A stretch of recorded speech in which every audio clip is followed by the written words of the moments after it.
शाबान का महीना खत्म होने को आ गया और ये आखिरी जुमा है। अब अगला जुमा आपका रमजान में आएगा। सबसे पहले तौबा और इस्तिग़फ़ार।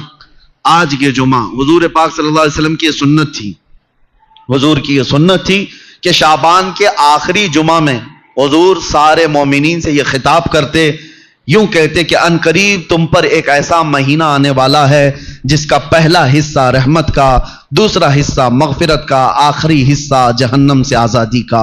हुजूर रमजान के मुतालिक इस जुमा में बयान फरमाते, और इसलिए मैं आपको उस सुन्नत पर अमल करते हुए अर्ज करता हूं, उस अजीम मेहमान के आने से पहले अपने घर बार को सही कर लो।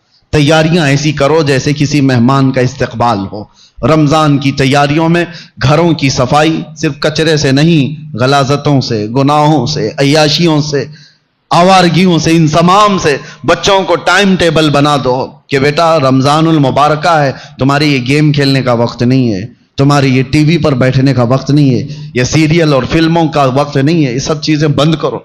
बच्चों से कहो कि अल्लाह का महीना आ रहा है, इसलिए कि मेरे आका ने फरमाया कयामत के दिन जिसके खिलाफ रमजान खड़ा हो गया उसे जहन्नम में जाने से कोई बचा नहीं सकेगा। याद रखो आप, जिसके खिलाफ रमजान और कुरान खड़े हो गए, हुजूर फरमाते हैं उसको दोज़ख में जाने से कोई बचा भी नहीं पाएगा। और जिसकी शफाअत के लिए खड़े हो गए तो फिर वो जन्नत में जाकर रहेगा। जिसकी हिमायत में ये दोनों खड़े हो गए, कुरान और रमजान। इसीलिए कुरान और रमजान, रमजान कैसे खिलाफ खड़ा होगा? अल्लाह की बारगाह में मुकद्दमा करेगा कि मौला मैं इसके घर गया था, इसने मेरी बड़ी बेहुरमती की है। मैं इसके घर गया था तेरा मेहमान बनकर, इसने मेरी बहुत तौहीन की है। रमजान के महीने में दिन के वक्त खाने पीने वाले के मुतालिक कहा गया है एक रोजा छोड़ने का अजाब 600 साल तक वो दोज़ख में रहेगा।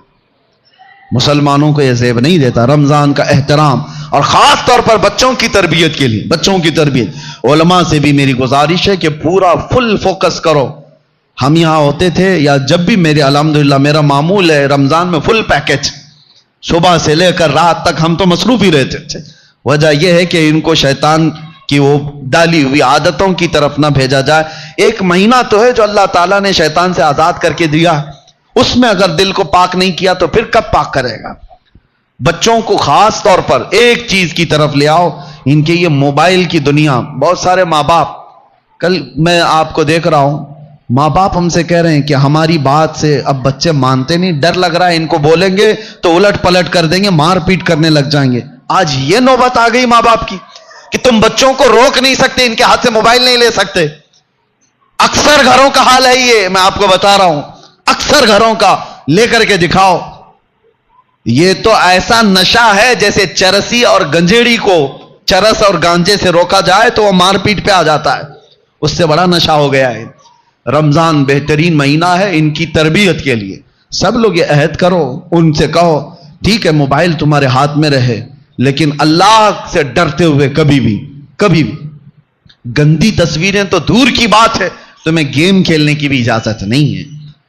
अपने आप को एंटरटेनमेंट के लिए, वक्त टाइम पास करने के लिए नहीं है। और एहतिकाफ में जाने वाले जो मोबाइलों के साथ एहतिकाफ करते हैं वो क्या भला एहतिकाफ कर रहे हैं, सारी दुनिया लेकर के बैठते हैं। अल्लाह तबारक व तआला इन फवाहिशात से हमारी हिफाजत फरमाए। आप सब रमजान की तैयारियों में अपने बच्चों की तरबियत पर खास तवज्जो दें। हमें डर लगता है कि कल को ये बच्चों के साथ जो होने वाला है, जो वक्त आने वाला है, बहुत डर लगता है। इसलिए मैं बार बार ताकीद कर रहा हूं कि अल्लाह उनके ईमान की हिफाजत अता करे, उन बच्चों का ईमान सलामत रहे, वरना दुनिया इनके ईमान की डाकू है। अल्लाह ताला हम सब के भी ईमान व अकीदे की हिफाजत फरमाए। अस्सलामु अलैकुम व रहमतुल्लाहि व बरकातुहू।